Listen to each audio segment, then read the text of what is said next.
مسلک اور مسلک پرستی دو الگ چیزیں ہیں.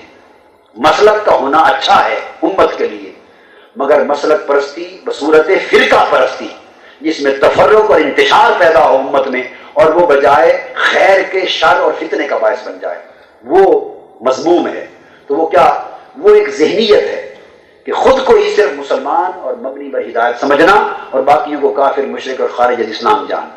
تو جب آپ کا ذہن یوں ڈیولپ ہو جائے اور سمجھے کہ یہ تو یہ دین ہے، تو باقی تو میں تو آج تک بھولا رہا، یہ جو لوگ کر رہے ہیں یہ بھی شرک ہے، یہ کر رہے ہیں یہ بھی شرک ہے، یہ تو سب مشرک ہوئے، یہ تو کافر ہوئے، یہ تو بدعتی ہو گئے سارے، یہ بھی بدعتی ہو گئے اور سب بدعتی جہنم میں چلے گئے.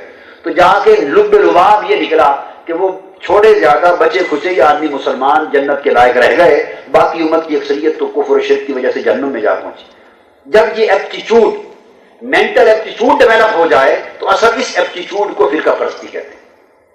اور یہ زیادہ خطرناک ہے کہ لوگ دوسروں کو غیر مسلم سمجھیں، مسلمانوں کو کافر بنائیں، مشرک بنائیں، اور بجائے انہیں جنت کی راہ بتانے کے انہیں جہنم میں دھکیلتے پھریں. یہ زیادہ خطرناک ہے.